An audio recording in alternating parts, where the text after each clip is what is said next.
Hey, what's going on, guys? This is Mr. Ed from Mellocore Media, and you might know me as the hyper-editing guy that does a whole bunch of crazy things with old camcorders, and yeah, I am, and I will soon be again, but today I'm going to do kind of a show and tell on the different types of cameras, some camcorders, and mainly the lenses that I've had to deal with for the past, I don't know, 5 years or so. Most of them only for the past 2 or 3 years. But it's been a lot of learning, and it's quite annoying how, like, the variety of lenses and cameras you can have. I mean, it's great. Some are less expensive than others. Some just aren't for certain people. But I've been trying to find the one camera and lens combination that suits my needs perfectly. And that might actually be literally impossible to do.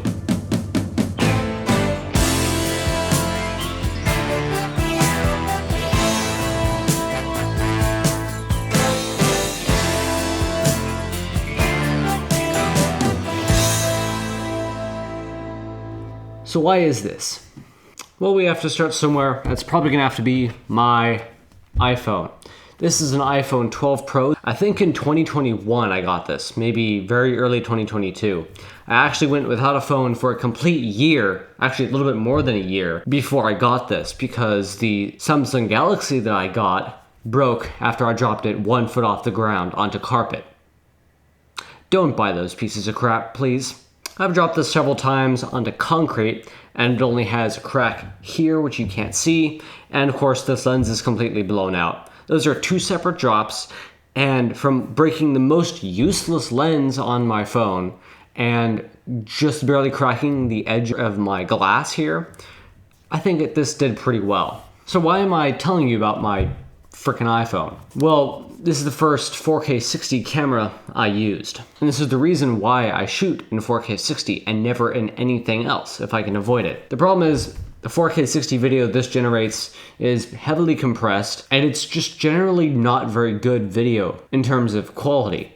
I mean, yeah, it passes in daylight, but in a situation like this, like, come on, like this camera, the camera that I'm recording this can barely manage a reasonable 4K 60 picture in this light level. I have 2 studio lights, one there and one there, and then I have overhead lights that are also shining on this situation. So if this can't manage that, sorry buddy, you're out. You're no longer my main camera. Then we moved on to, actually, first of all, these are the cameras that I have. This is definitely not all of them. I definitely have like probably twice as many as this, but these are the probably most expensive cameras and some of the oldest as well. The first one I want to mention is actually not on this table and not in this house. I actually don't have it anymore because I traded it with someone for a computer to give to my girlfriend because she really needed an upgrade. But the camera that I started this journey with after my phone, because I wanted to do After Effects, but the problem was with Adobe After Effects, it couldn't accurately track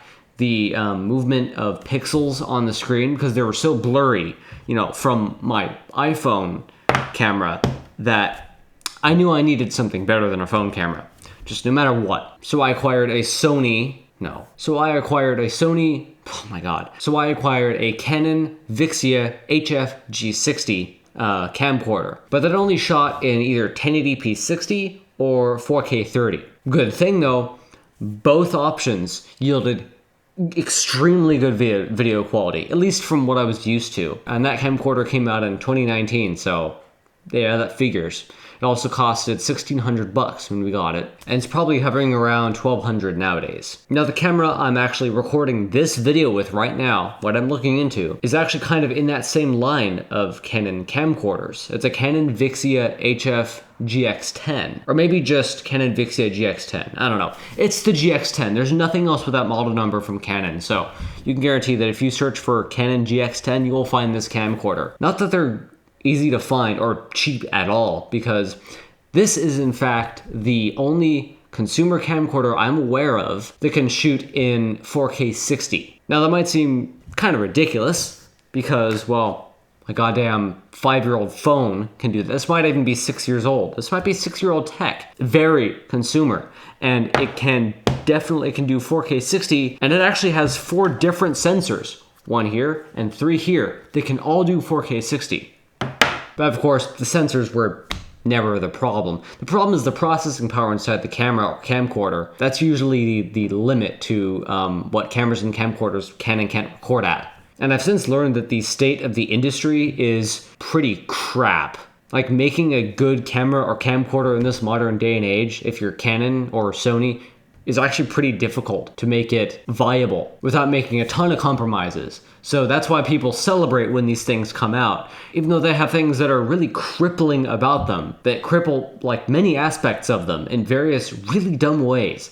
They're celebrated because they're not as expensive as they could have been. They're quite versatile for what they really are, and they're creative devices, so they're obviously going to be celebrated no matter what they do. But this Canon Vixia GX10 is the last gasp of the 4K 60 video camcorder for consumers. There were and are professional video camcorders from like Panasonic and stuff that can shoot 4K 60, but some of them are really bad, so I don't trust them.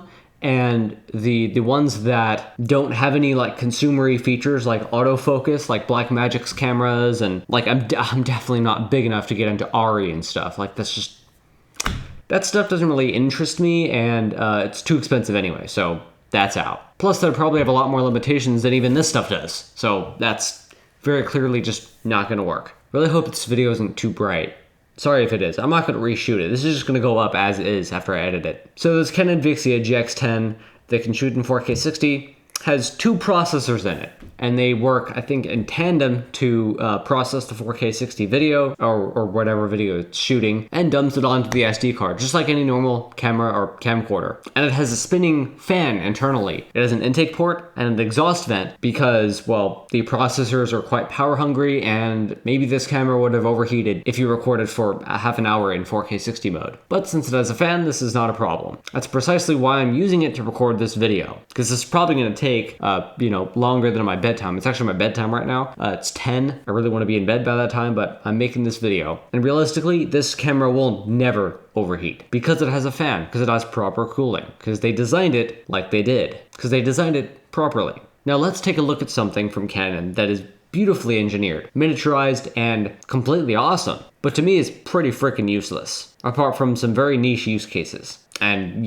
I'll tell you why, of course. There's actually about 5 of these in this segment of the video, but I only have 2 of them because the other ones were so expensive we had to return or sell them. So the first one that we got, because of my experience with the Canon Vixia HFG60, I thought Canon was a great option. The video looked good, and the G60 just performed. It did what I wanted. It just wasn't 2 cameras, and we needed 2 cameras to do, well, what we were doing. So we needed a new camera. And we decided to get 2 of them, of the same ones, not 2 G60s because that was too expensive, we thought. Turns out we ended up blowing a lot more money than we really wanted to. But we got 2 Canon EOS R50s. Now the Canon R line, I think, started around like 2016 or 2017, somewhere around there, with the, Canon R camera. Think of it as like a point-and-shoot camera, just bigger, more badass, and just better in pretty much every way. Except for some, which we'll get into. Part of which is it doesn't include a lens. This obviously has no lens on it. And if you screw this off, this actually comes off, and, well, there's the bare sensor and some contacts that go through to the camera for a lens. So let me actually put a lens on this camera. Let me actually get these out of the way. All right, so here it is, and I'm going to try to get a lens on it before I, dirty up the sensor. You don't want this to be out there for too long. The lens I'm putting on this is an 18 to 45 millimeter zoom lens. And this is the only lens that does this thing, so I'm gonna show that to you real quick. So this lens, you can't use it in this state. The camera will just tell you you can't record or take a picture. So you actually have to turn this thing and it extends. And this is, 18 zoom level, 18 millimeters. And then you do the same thing to go further to the 45 millimeter setting. And of course you can go in between and stuff, or back to 18 and then collapse it again, which is really cool. I don't think I have any other lenses here that do that thing. It just collapses into a more compact package for storage, which I think is pretty cool. But in basically every other way, except for this being only like $200 new, it's rancid. I mean, the F factor on this, which is what I'm gonna call it, even though it's definitely not what professionals call it. It's just easier for me to get my words straight if I say it that way. So the F factor is 4.5 to 6.3. And in comparison, the lens on this camera from, well, actually 1991 has an F factor of 1.1. The lower the number, the better it is. Simple as that. So this is obviously crap tier. This is the stuff you would, scrape off the floor. But I was stuck with this for a few months. We actually had another type of lens, which was what's called a prime lens, which means it doesn't zoom. It just has one setting, one zoom level that it's always at. And that was a 50mm prime lens. And these are actually the two different types of Canon RF mount lenses. RF is the interface between this camera and the lens. That's what this is. This is me mounting an RF mount. And there's many other mounts by many other companies, and there's, I think, 2 mounts by Canon. At least in this video, there's only gonna be 2 mounts by Canon. But everyone has their own goddamn mount, and it's really annoying. It really pisses me off. Yay, proprietary garbage. So, yeah, it's a really nice and compact camera. It's all plastic, but it only costs about 600 bucks. Yes, just this camera body costs 600 bucks. Doesn't even come with a lens. So you have to buy the lens separately, which was new to me. So a purpose-built camera for 600 bucks. It was basically brand new. We actually pre-ordered these in 2023. What do you think the video recording on this is? Well, it can shoot up to 4K 30 or 1080p 60. So basically the same as the Canon Vixia G60 I already had. So that was kind of annoying because I didn't really get to do what I was trying to do. But we used these for a little bit, and then we decided that, or mainly I decided that this wasn't gonna work for a couple reasons. One, this zoom is dookie. You can't zoom very far. It's just obvious. I mean, I could zoom much farther than my phone and it would be higher quality than my phone, but my phone can shoot 4K 60, so that kind of makes up for it, at least in my eyes. And there's one problem that most of what are called mirrorless cameras, which I think this is called, have, and it's called the overheating problem. Now, this is a really stupid issue to have in pretty much any camera, because you should never have to stop recording or stop taking pictures because your freaking camera is overheating. A camera overheating sounds like a joke. It doesn't sound like something that should happen in real life, but it does it. And most of these seem to do it, in fact, apart from the ones that are built specifically to counteract this design flaw. Yes, I'm gonna call it a design flaw because they definitely could have done something about it. They just chose not to, probably to save a few bucks.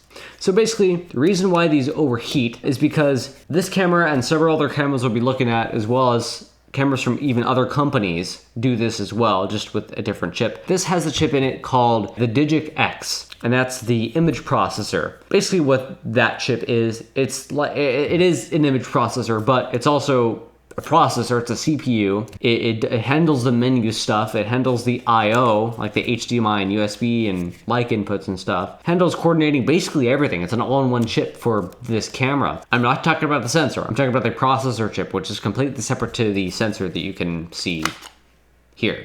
Canon chose to make one chip and put it in everything, which saved them probably quite a bit of money. But the problem with designing a chip that does everything is, well, it has to do everything. And you can only make chips so small that can do everything. So have you noticed how CPU chips from Intel and AMD and Apple nowadays, they've shrunk down so far to where you can't even really call it nanometers anymore? They have a new word for it now. Well, these cameras, they're stuck back at like 24 nanometers. I don't know if that's actually accurate either. That's just something someone told me and it sounds accurate, so I'm gonna say it is. And the reason why they're stuck at 20 nanometers is because you can only run so much voltage into a chip the lower in nanometers you go. Like the smaller the structures get inside a computer chip, the less voltage you can use before it overloads the chip and like breaks through a bunch of barriers and does a bunch of nonsense and basically breaks whatever you're using. And the problem with that, in these cameras specifically, using a chip like that in here that does absolutely everything, has to be built on a process that is with nanometerage that is big enough to where they can put 5-volt circuitry in the chip because, well, that's what USB uses, and I think that's what HDMI uses, which are both here. So because they chose to integrate the controller for these into the Digic X chip, that's gimped the Digic X chip to only be able to be so efficient. It can only be so efficient because they can only make the structures within it so small. And that became a problem with this Canon R line. To the very top of it, I tell you. We bought the second to most expensive camera in this Canon R line, the Canon R3, and it still had this overheating problem. And that's because it uses exactly the same freaking chip. But this camera is only $600, plus the lens, it's, 900. So I was like, okay, maybe it overheats in, 30 minutes running 4K 60, and that's just because you're not meant to actually use it in that mode. So I tried 1080p. No, sorry, 4K 30.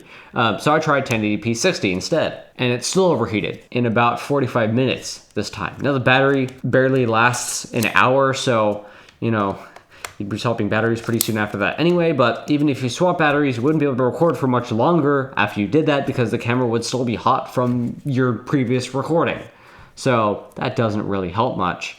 And there's no way to mitigate this. Like, yeah, you can buy add-ons for this that will put basically a Peltier element, if you know what that is. Basically something that you run electrical current through it, and it takes all the heat energy from one side and moves it to the other side of the Peltier plate. So you put the cold side on the back of this camera, not inside it, on the plastic shell. Yeah, that's gonna do much, right? And you run current through it, put a fan on the back of it, on the hot side, and dissipate that heat. The problem is this is plastic. That's not gonna do jack shit. Also, this video's gonna have swearing in it because I hate this so much. But yeah, so that's not cool. That's very clearly a design flaw and something that they did not choose to fix on any but 2 of the cameras in the Canon R line. And because of this one problem, this is now useless. And the cameras we chose to go for next, because they had bigger bodies and could actually shoot in 4K 60, this is useless as well. It overheats in 45 minutes this time on 4K 30 mode. It doesn't overheat in 1080p 60 mode though, and it actually lasts a little bit longer in 4K 60 mode. This is a Canon R10, by the way, and we had 2 of these. But this uses the same batteries as the Canon R50, which makes it, a nice next step up. And it's a little bit bigger and just a little bit nicer to use, at least to me.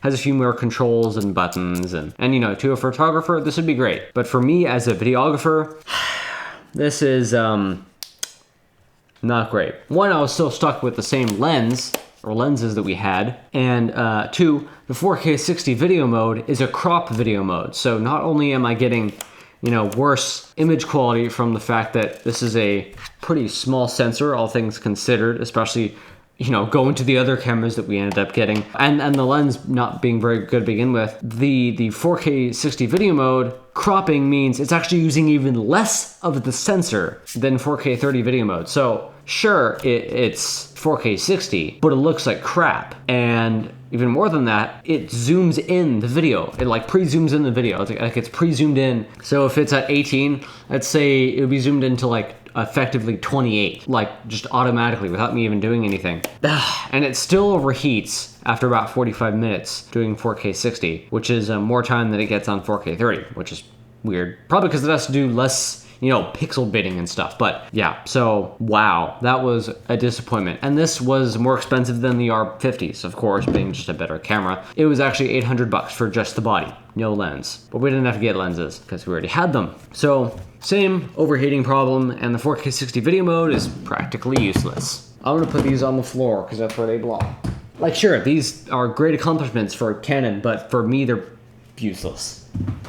Okay, after that, we actually ended up pursuing other companies' cameras. So first, we actually tried this. Now this is a Sony Handycam FDR AX43A. Although it doesn't actually say 43A, it says 43, but whatever. This can only shoot in 4K 30 or 1080p 60. The thing is though, this is a camcorder, which means it has a lot of video-centric features. It's a video-centric camera.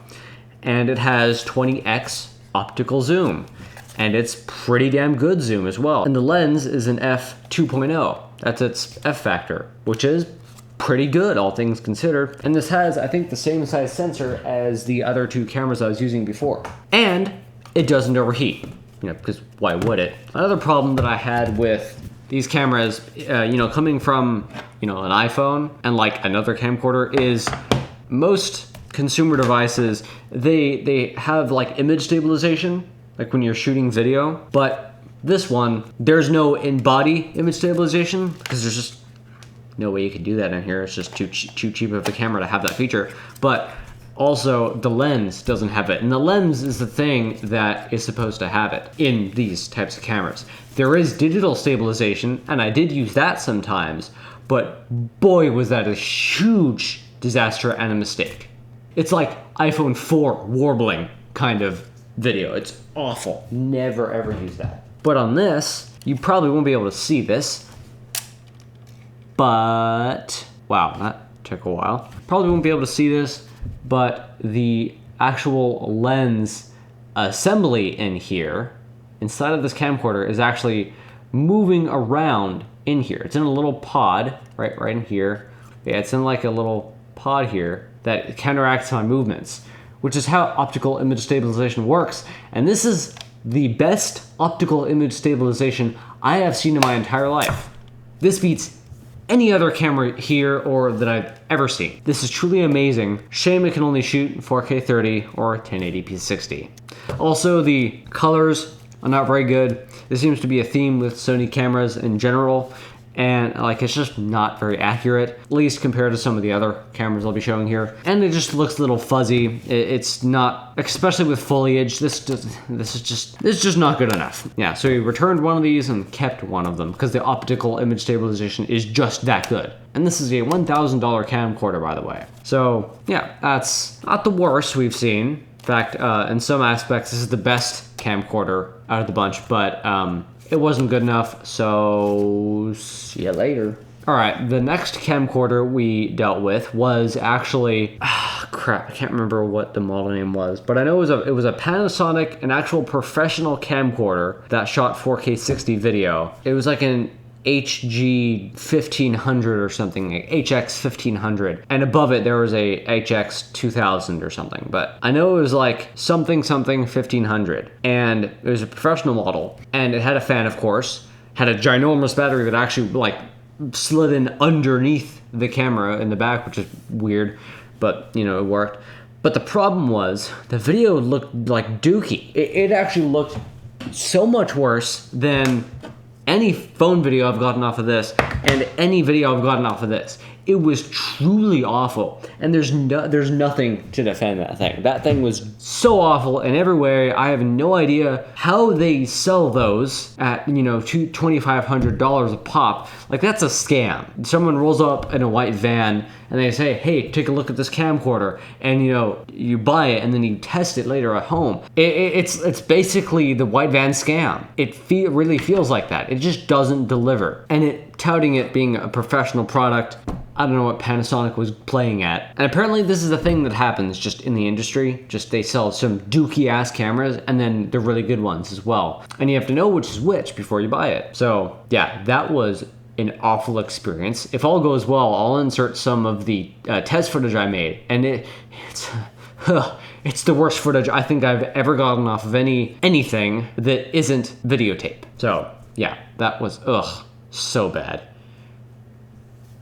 Next, we actually went back to Canon and we picked up a Canon R8, which is the next step up in price and probably performance above this Canon R10 here. The lower the number, the better and more expensive they get.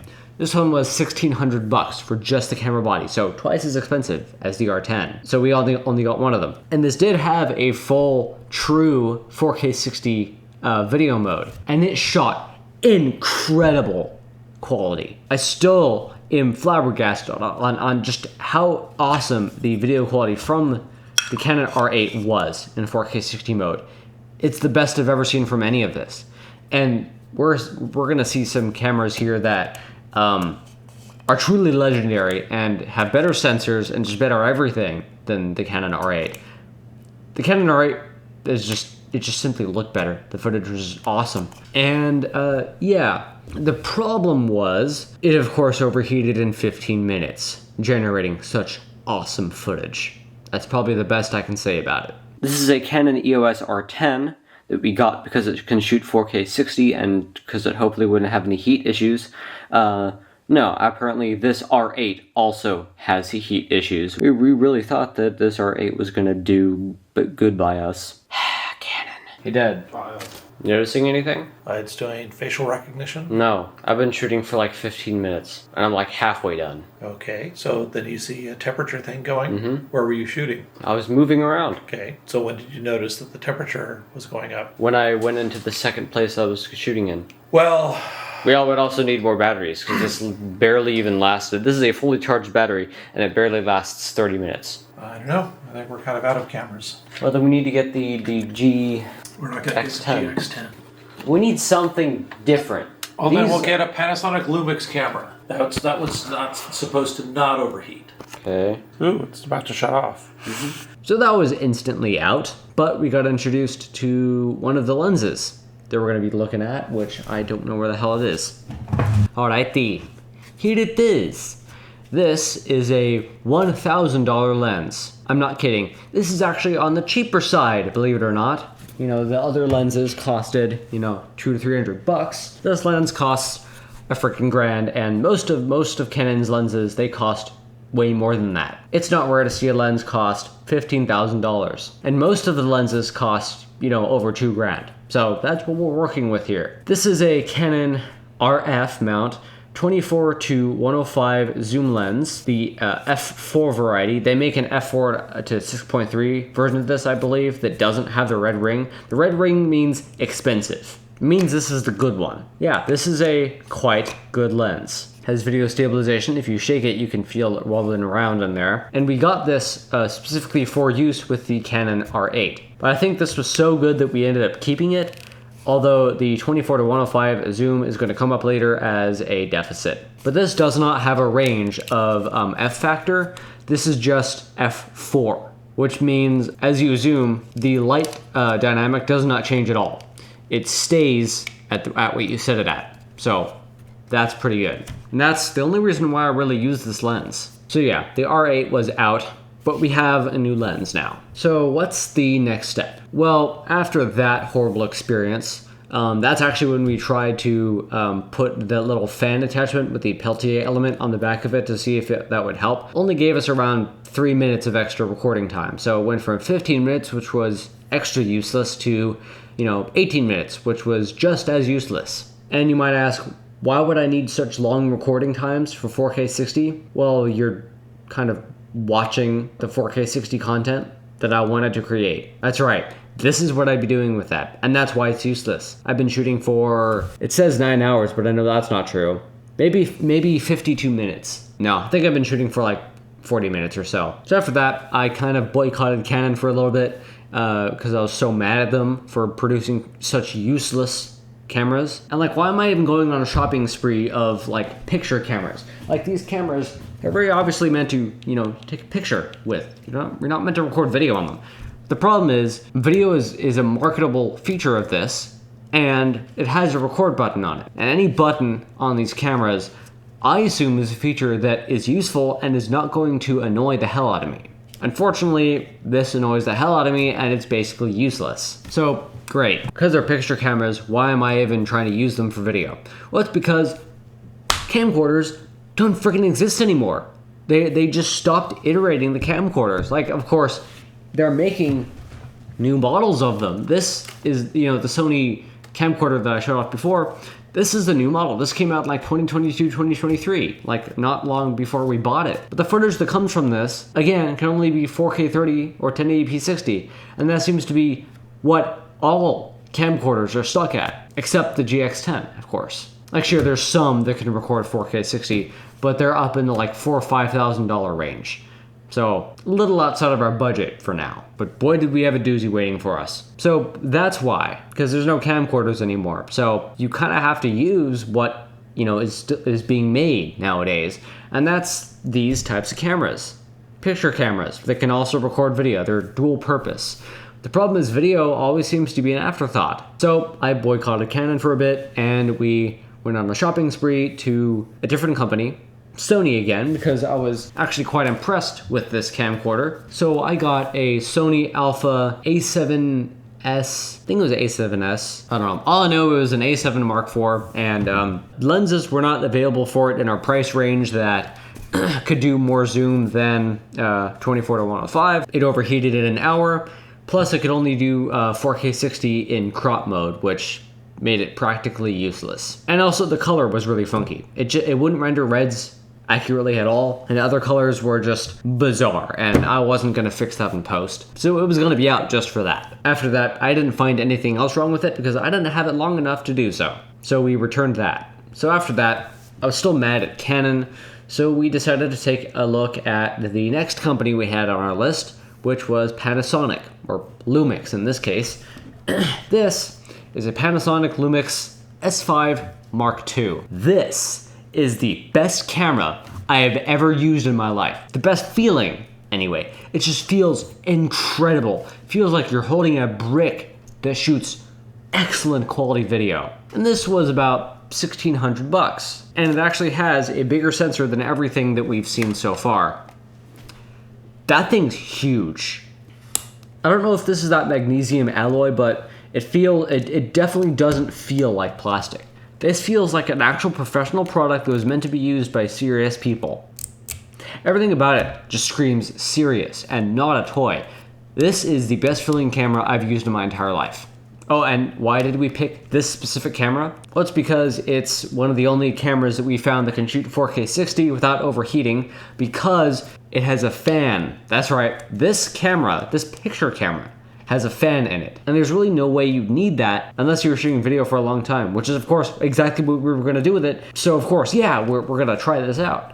And immediately I fell in love with it. I mean, that's why we still have it. I still use it from time to time. It's just such a good camera to use. I just have much better options now. Yeah, so this camera has a fan and therefore does not overheat ever when shooting at 4K 60. And the fans aren't even loud. I mean, the fans in any of these are not very loud. Like, you can't really even hear them unless you put your ear right up to it. You can't even hear them in the mics most of the time. But speaking of the mics, they're right here. The problem with that is there's a bump right here, which is keeping them from getting as much audio from, the potential source of audio, where the lens is pointing. The mics aren't pointing where the lens is pointing. They're pointing at the shooter of the video. So at me, as I'm recording someone, this will be getting my voice much louder than it'd be getting the person I'm trying to record. That's a horrible deficit. And what makes the mic situation even worse is apparently this actually has a named design defect. It was actually deemed a design defect from Panasonic, where there's some kind of electronic component inside this part of the camera here, where the viewfinder is, which is also where the mics are, that emits a high-pitched frequency, about 12,000 to 13,000 hertz. I mean, I can't hear it during, normal operation, but when I go to listen to the video, when I watch the video, I can hear that high-pitched whine because it gets picked up by the microphones. And only in 4K 60 mode. The only mode I'd be using. Actually deemed a design defect from Panasonic, where there's some kind of electronic component inside this part of the camera here, where the viewfinder is, which is also where the mics are, that emits a high-pitched frequency, about 12,000 to 13,000 hertz. I mean, I can't hear it during, normal operation, but when I go to listen to the video, everything seems perfectly nerfed to not do what I needed to do at this point. Another thing this camera did actually do very, very right though, and very awesomely so. If you plug this camera into a computer using the built-in USB-C port here, this USB-C port actually runs at USB 3.0 speeds and can, draw files off the cards in here. It actually mounts them as like separate file systems. You don't have to use a funky ass app like every Canon camera I've ever seen.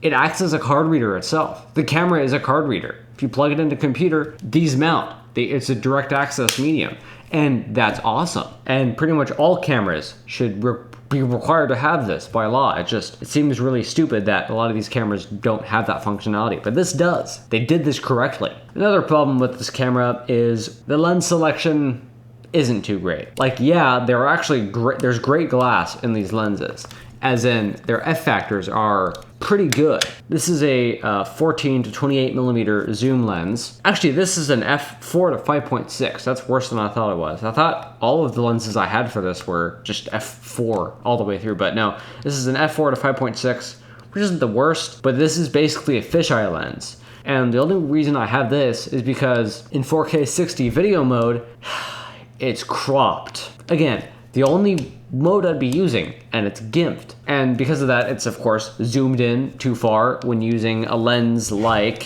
this, which is a f4 24 to 105 zoom lens. And yeah, if I use this in 4K 60 video mode, it would crop too far in because this is a 24. Yeah, so I can't shoot 4K 60 with this in my normal conditions like I'd be shooting with my phone.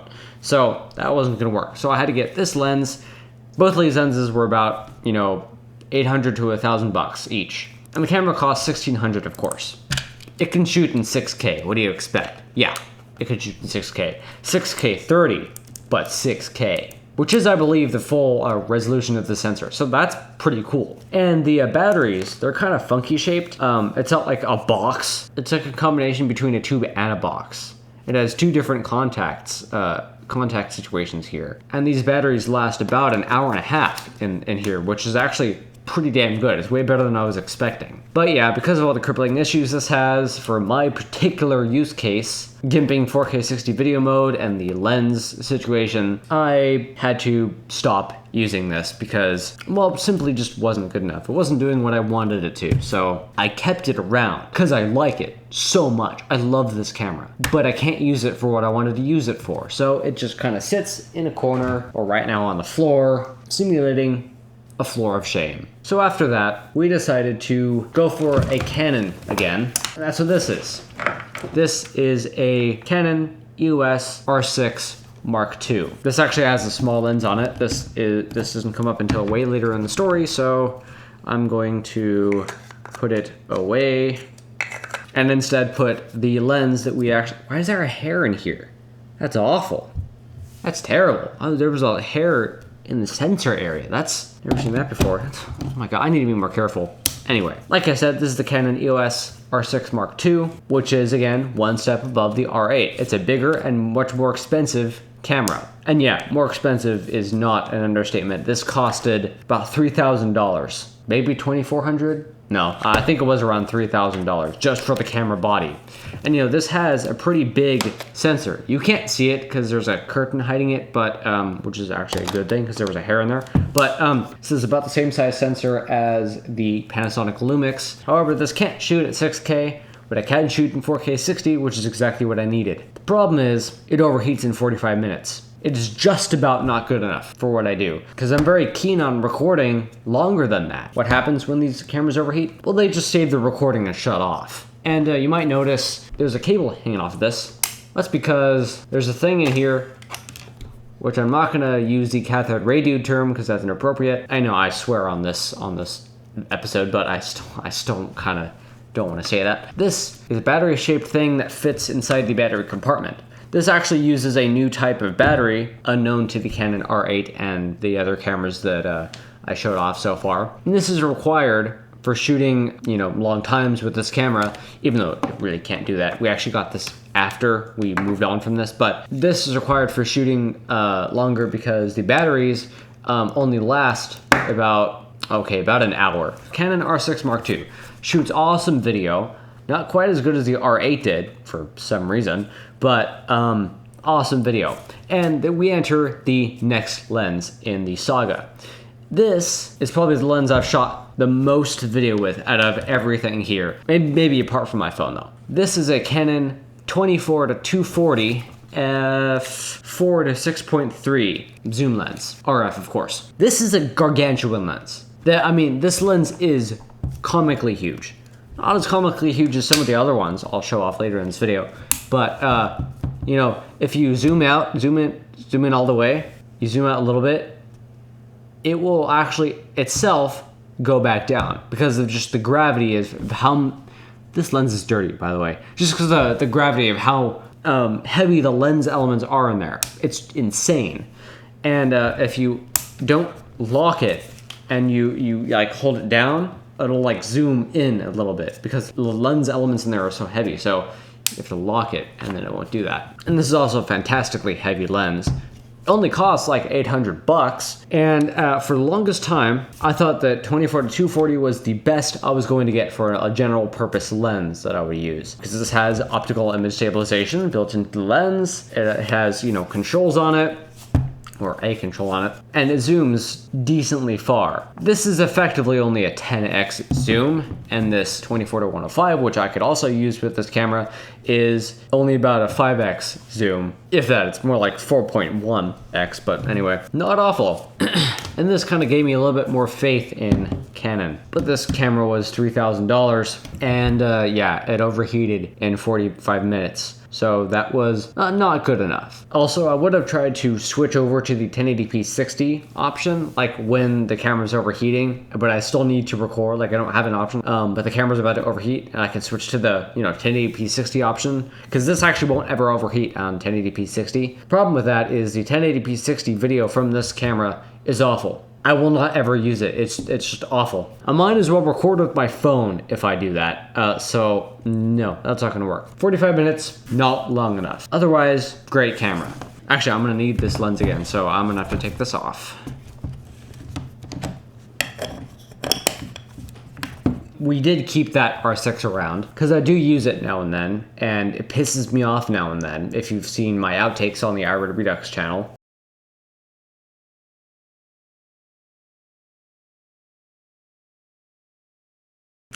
Oh crap, I also forgot about one thing we did try for like one day. We did get a Blackmagic 6K G2. We couldn't get a lens for it because, well, we thought our budget was $1,600, which is what it costed, and there was no money in the budget for a lens. So we just used a Canon EF mount lens, which we can see right here, which I think was just too old for it. It didn't work with it very well. That's huge. That's big. That's absolutely massive. Oh crap. That's what she said. And it's comically huge. Like this camera is insanely big. I think this is the way it goes on the camera. That seemed to work. That actually seemed to work. I didn't expect that to work at all. So now we have one of the lenses on. Oh my god. Uh-oh, what happened? It just turned off. What the fart? Nice. So we have, where's this gonna live? I'll just plop it down. Just leave it hanging. Anyway, record. This is recording at 6K, at least it should be. And this doesn't look like it's autofocusing very well. And the color's all wrong for some reason. I don't know why that is, but it is. And there's where the power's coming from. This is the old camera. This doesn't look right. I'm assuming that's because this lens is not for this. I couldn't get it to focus. Of course, that camera doesn't have autofocus, so it was completely out of the running anyway, but it didn't overheat, and it did shoot 4K 60 just fine. In fact, it's actually the camera that Cathode Ray Dude uses. But no, that wasn't gonna work. So yeah, we sent it back almost immediately. So after that, I was like, okay, every single one of these overheats. The Canon R line is just out completely, or so I thought. I'll come back later, but anyway. I looked for a 4K 60 camcorder, because I've never seen a camcorder that overheated. I tried to look for just a 4K 60 camcorder from Canon. And I found some leads on one. It's not talked about much, but where it is, it's given a lot of praise, and pretty much as a novelty. Because Canon only made one of these. They didn't make any more. No one else made one either. And that's the Canon Vixia GX10 that I'm recording this video with. Sure, it doesn't overheat, but the video quality is a little bit subpar for what I want to do. You know, it's from 2017, so it's getting up there in years. So I don't want to use this full time. It's just not really good enough and not new enough. But if I wasn't so picky and this unit wasn't dying, you know, the white balance just flashes blue sometimes, I would use it. But as you see here, the video quality is not that great. Okay, so after the GX10 experiment, which I still have, so it was kind of successful. The only reason I'm recording this video with the GX10 is because I'm gonna show you the next camera that we got.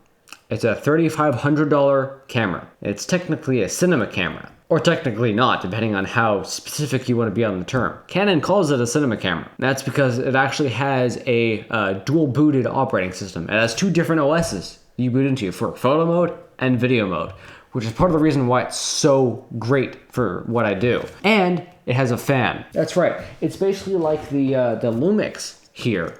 It's like a picture camera with great video options, and it has a fan. It's actually bigger than the Lumix. And it's sitting right here. Actually, this on the bottom, this is not pertinent to the story. This comes later.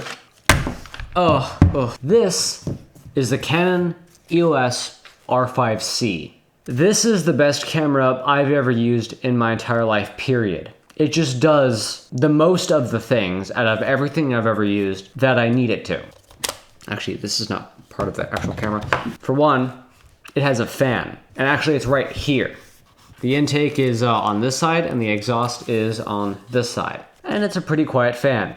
And because of that, I have never had this camera overheat. And I've recorded 4K 60 video for hours and hours and hours on this. Like 4 or 5 hours. It's just straight recording, and it's never overheated.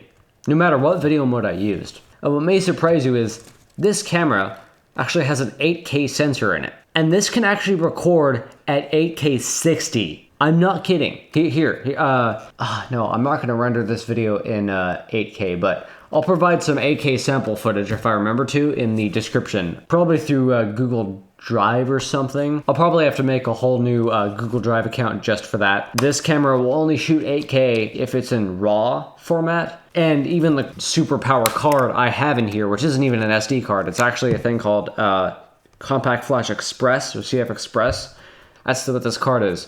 And I have this so I can pull the video footage off of this camera really, really fast so I can start editing immediately when I want to. That's why I have this, but this also enables me to actually record 8K video because it won't let me do it onto an SD card, and they wouldn't be fast enough anyway. And even this SD card, rated at 1700 megabytes a second, read and write, is not fast enough to record 8K 60 at like even the lowest quality RAW format that this offers. At least for more than like 3 minutes. I can do it until it fills up the camera's internal buffer, which I don't know how big it is, and then it'll just cut off around 3 minutes. Sometimes it actually cuts off around 5 or 10 seconds, but my longest run was 3 minutes. This thing is pretty insane. And I'm sure that if I did record 8K 60 and had a card like that, it was like 1 terabyte that was faster than the one I have now, and I recorded at K60 for like an hour, I'm sure that it would ramp the fans up and I would definitely hear it. But this camera would never overheat. The fan would pretty much have to be broken for it to overheat. Now, the batteries in this, at least the batteries that I had for the R6 Mark II that I showed off before, you put them in here, they'll only last for 30 minutes or so. But there's a specific kind of battery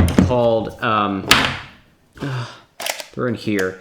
They're called LPE6P. Canon batteries. They have the exact same capacity as the batteries I used that last for 30 minutes, except in this specific camera, those E6Ps that have still the same capacity, 16 watt hours, they'll last for twice as long, about 55 minutes. And in using this battery grip, which has like more controls on it for the camera, that actually screws onto this camera and makes it fantastically huge. It can actually hold 2 of these batteries, which it is doing right now. And with that, I can record for at least an hour and a half. That's pretty good. I don't usually use it like that though, but yeah, I can if I want to. Problem is, this camera doesn't have a stereo microphone. This is the first camera that we've seen so far, like even the Lumix had a stereo microphone, and the R6 also had a stereo microphone. This only has a mono microphone. I think Canon thought they could save some money on that and just get away with that because, well, most people would be putting their own mics on it. Like this. I had to use this because, well, I record stereo videos. I don't do mono videos. Except right now, I'm actually recording this video mono. But this will go up in stereo, and this is being heavily compressed, not like audio compression like Opus or something, but the audio engineering compression. So I make stereo videos, so I have to use this mic, which by the way costs $300 above the $1,000 that this lens costs, and the $3,500 that we bought this R5C for. Now, this camera has 2 different OSs, and I thought this was actually a detriment at first, so we're gonna quickly talk about a different camera and then come back to this. This has a cinema video OS on it. And I thought that was bad because, well, I wanted kind of an auto mode. I wanted basically the picture mode that this has that can also shoot video, but with the automatic mode that automates everything. I later learned I didn't want this, and in fact wanted to do everything manually, which I do now. But at the time, I really wanted that auto mode so I could focus on, you know, talking and stuff instead of dicking around with the settings on the camera. I had not learned I was wrong though, so I made us buy like the non-cinema version of this, which is actually a Canon EOS R5 Mark II. The R5 had several issues that were fixed in the Mark II, one of which is the fact that the R5 only had a freaking mini HDMI port, sorry, micro HDMI, which is dookie as all hell. Even the Lumix has a full-size HDMI port. And this being a cinema camera, you would have thought that you would be able to open this door without a freaking audio jack to jam in there. God damn it. And you would have thought that, well, it would have full-size HDMI, but it doesn't. So that's stupid. But the R5 Mark II does have full-size HDMI, and it does still overheat, but after about an hour. So it's still better than the R6 Mark II in terms of that for 4K 60. But the thing is, it doesn't have a fan, but you can add one onto it. Not on the back of it, but actually on the bottom, because on the R5 Mark II, there's a vent on the bottom. There's like an air duct that interfaces with basically one of these battery grips that can hold 2 batteries, but that has a fan in it and interacts with that air duct that's on the bottom built into the R5 Mark II. And there's like a little tiny air vent like right on the side of it, where the air is either an intake or an exhaust. You can't really see in there, but you can't really see that. But inside of this vent, you can see that there's a bunch of empty space. And this is the exhaust, and it just blows up here. How did they get a fan into the R5 Mark II? You take this battery grip, you slot it in, and you screw it on. Now it looks like an R3 or an R1. It looks like one of those giant ass cameras with a big badonkadonk on the bottom. But what makes this special is it has, down there, that is a vent. I believe that is the intake. You know, there's the exhaust. No, that vent on the bottom is not the intake. The intake is actually, you know, this on the front of the grip. But how does that get here? They just, you know, smash the grip into the camera, and there's a little gasket, and that's how the air gets from, well, the grip to inside the camera. And then it's vented through this hole, of course. That makes it never overheat, which, if I had found that earlier in this saga, I would have probably stuck with it. Whoops. But since I didn't, and I found the R5C first, I was very reluctant to give up the 5C, but it was very close. I almost got rid of it and stuck with the R5 Mark II instead. But I was starting to learn how to use all the manual features of cameras in general in videography, so I decided I might as well just stick with that, since that's what professionals do anyway, right? They don't use the silly ass automatic settings. That's for babies. We professionals, we use the freaking manual settings. And I use this camera in fully manual mode. In fact, this GX10 that I'm recording this video with, I'm recording it with it in manual mode because I want to show off this camera. And this is the one that usually records the videos. This exact setup, in fact, although this would be plugged into the wall using the USB-C port, which the power adapter, by the way, costed us 300 bucks. Yeah, that's right. If you want to use this indefinitely, the power adapter for this camera, which just plugs in through USB-C and goes to the wall, costs 300 bucks. And you can't even use this thing because this camera will bitch about it. Sure, it'll fit in the same thing. It even has a little cutout here for the cable. But the problem is, wait, will this work without the door? No, it won't. Okay, whatever. But if you use this camera with this power adapter, which actually costs about 250 bucks as well, eventually the camera will shut off due to not having enough power somehow. I think that's just bullshit. I think they just want you to buy the USB-C adapter, which you should anyway, because This is some bullshit. This is bularchy. You shouldn't have to do this. That's a design flaw. And the fact that they're able to use USB-C for the power instead, that's pretty good. I'm glad they did that. I still think they should have a DC jack because you can't use any other power adapter, which makes the versatility of a USB-C useless for this, but it's good they thought of it anyway. Okay, now for the zoom problem, which is the hardest thing to fix and might be impossible. I need this camera to be insanely versatile, meaning it needs to, shoot for 4K 60 forever. It needs to never overheat. It needs to, shoot 4K 60 in the first place without a crop mode. It needs to, have stereo audio. The video quality can be dookie water. It needs to have autofocus. It needs to have manual settings that aren't designed like a dumbass. It needs to have optical image stabilization. And it needs to zoom really far, like as far as a camcorder, basically. This Canon Vixia GX10, by the way, that I'm recording this video with, has a 15x optical zoom and has digital zoom that goes further, but I never used the digital zoom. So that's okay. That's not great, but it's okay. The camcorder that I mentioned earlier, has a 20x optical zoom. Oh, and this Canon R5C does pretty much all of these things, except the stereo audio thing, which luckily I was able to fix, but it doesn't do the zoom, because this lens is a 24-105. That's not even 5x optical zoom. I can put this 24-240 lens on here, which is what I would normally be using.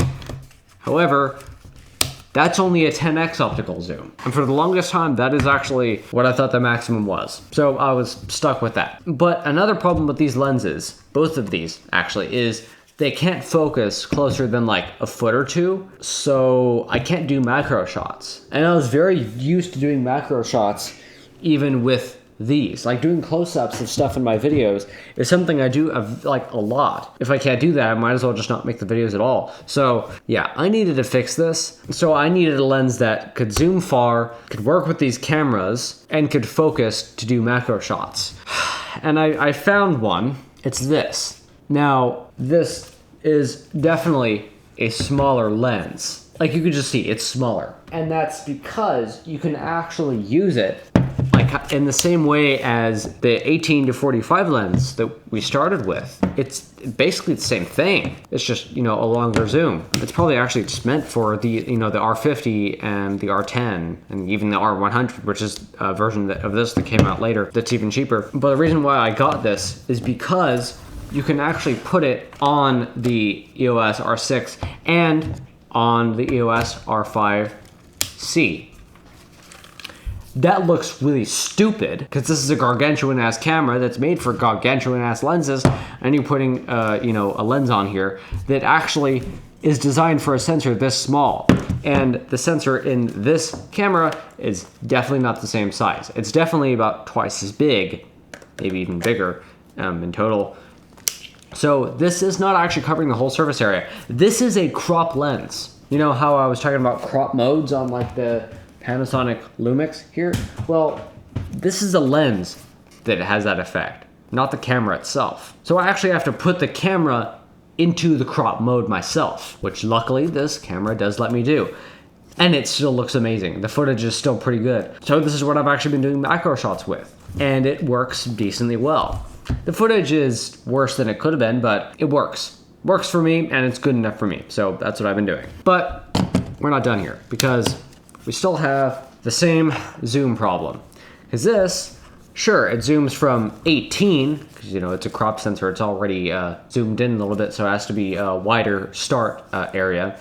So 18, but to only 150, which is about an 8.3x optical zoom. That's actually pretty good as far as zooms go, but that's still not good enough for what I want to do, because it's actually still worse than the 24-240, which is 10x. My phone can't do any of this, but this red Canon camera has 40x optical zoom, and this is a very consumer camera. Makes the brrr noise when it starts up, and the 1080p 60 footage this shoots is not great, but it does have 40x optical zoom, and it does work. It works quite well for what this is. This is probably a $500 camera from 2015 or 2014. And yeah, so if that has 40x optical zoom and they made it usable, why doesn't a lens like that exist for this? As far as I can tell, it's because it hasn't been worth it to do that for these companies. They just, it's hard to do, harder than this is, of course. And actually, I think it'd be useful for a lot of people, for most people, in fact. More people would be using these cameras, in fact, and buying them if they made lenses like that. 40x optical zoom. That's crazy. And if they made something like that for this, you could get awesome shots you could not get anywhere else. That's actually why we own this. That's why my mom bought this. And she did, in fact, take pictures at 40x optical zoom of like lions and stuff in Africa. So it's definitely a use case. It's definitely a valid use case, one that people want. So they should make something like this, but they just haven't. They just don't. They've never done that. The biggest optical zoom from a standard starting point, like 24 or 18, I am astonished to give you this, which I found recently. This is an 18 to 400 zoom lens. I just got this in the studio today. This isn't actually even for this camera. This isn't even for the RF mount type, not even for RFS, which is what the crop lens was. This is actually an EFS lens, as in the kind of lens that you would use on really crusty old cameras like this. I think this is an EFS lens. Yeah, this is an EFS lens. That's for sensors, from like 2003. This is a DSLR from 2003. And yeah, so that's what that lens was basically made for. Cameras like that, from really old, from 2003 to like 2015. That's the system this was designed for. But luckily, the same people that actually told me on Reddit that were bad-mouthing me, they also were very helpful, in fact, and told me about this lens, first of all, a couple other lenses that are similar, but not as good as this one, and the adapter that you need to convert between the EF standard, so I convert between just EF as well, and RF. So it has EF on one end, RF on the other, and like a doohickey control wheel in the middle, which doesn't actually work. So the people in Reddit lied to me, but we can at least use this lens now. So let's put this on, and now this is even longer than the 24 to 240 lens, as it should be. I mean, you know what? It's not. It's about the same length, but it definitely zooms farther than the 24 to 240. About twice as far, in fact. Since this is an EFS lens, it gets converted to an RFS lens, which means I need to put this camera into the crop mode, which does work. But the thing is, because of that, this can actually zoom effectively farther than 400 millimeters. And because of its 18 starting point, this is a very versatile lens.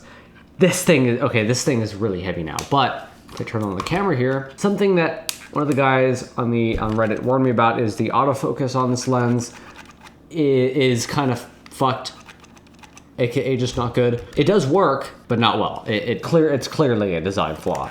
You're not really meant to use it like this. It just focuses in and out and does a whole bunch of crap, and you're not actually meant to do this. It does work occasionally for some things, but if there's too much light in a scene, there's not enough detail, like on a table, or if you're facing lights or in a dark space, it's just gonna focus in and out. It's not actually ever gonna focus properly. But if you put it at something that has some detail, like this camera, okay, it's still not working, but it was a second ago. So autofocus on this lens, basically useless. This lens is about $800, by the way. Has image stabilization. At least I think that's what the VC on and off switch here is, but it also zooms 18 to 400. This might be a 27x optical zoom, maybe 23x optical zoom. I don't know. I did the math, but I forgot what the numbers actually were. 18 to 400. That's a huge zoom range. That's, again, about only half of what this camera could do, but I'll take what I can get at this point. Let's demonstrate. That's insane. And again, the lenses in here are so heavy that if you zoom out a little bit, yeah, it actually goes back, it retracts back into itself over time. Yeah, this is a monster of a lens. Too bad the autofocus sucks, so I probably won't be using this for many things, but I definitely want to keep this. My plan was actually to replace 24 to 240 lens with this setup, but I don't think it's good enough for me. Because, you know, this is a full frame lens and this is not a full frame lens, and the autofocus is fucked. But what's really good about this though is this lens actually has effectively the same f factors that this does, the same f factor range. This is f4 to 6.3. This is f3.5 to 6.3. So that's pretty good. That's like basically having this RFS lens, the 18 to 150, except it's 18 to 400 instead. And the autofocus is fucked. I'm gonna be saying that a lot, but yeah, that's so sad. That I would have made this the perfect lens if autofocus wasn't fucked. I don't know if that's the fault of the control or the adapter, the EF to RF adapter I'm using for this, or not. Also, the control wheel and the iris control for this lens does not work from the camera or on this adapter. It just doesn't do anything. And I usually have, if I'm taking video, I'll set the iris of the camera to whatever the high of the range of the f factor is on the lens itself. So for this I would put it to 6.3. For this I'd put it to 6.3. For this I'd just leave it at 4 because that's 4 all the way through. But for these I'd put it to 6.3. But I can't do that here, so dang. So that's the saga on this. I think I'll make a short video on the Nikon lenses because I definitely have some interesting things to share on that respect. Mainly this gargantuan lens, this camera with this lens, which are old as hell, and this camera, which is a very high-end one from 2017, and kind of this lens. This camera and that lens actually go together as well, so yeah. So this has been Mr. Red from Mellocore Productions. My camera has 3 minutes left on battery. I'm losing my voice. Thanks for watching, and I'm sorry that this is kind of a lower quality video than usual. I had to do what I had to do, and I'll see you all in either the video about the lenses or the video on the Panasonic OmniMovie full VHS camcorder. Good night, and have fun.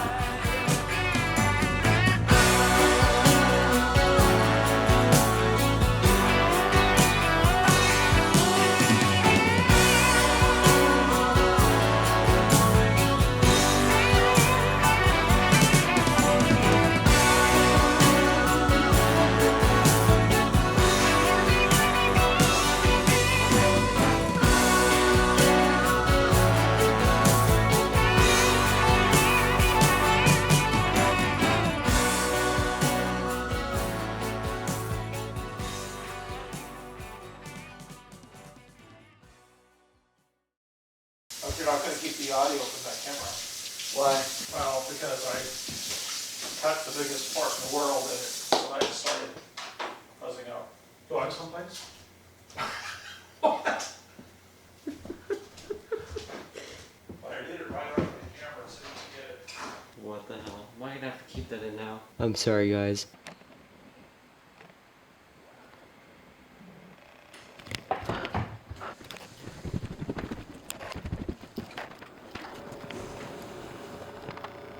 Here's something really weird. The autofocus is working perfectly now. I turn it off, I turn it back on, it stops working properly. It goes doot doot doot doot doot. I turn it off, turn it back on. Like it should be. What the wiener? I have no answer for that.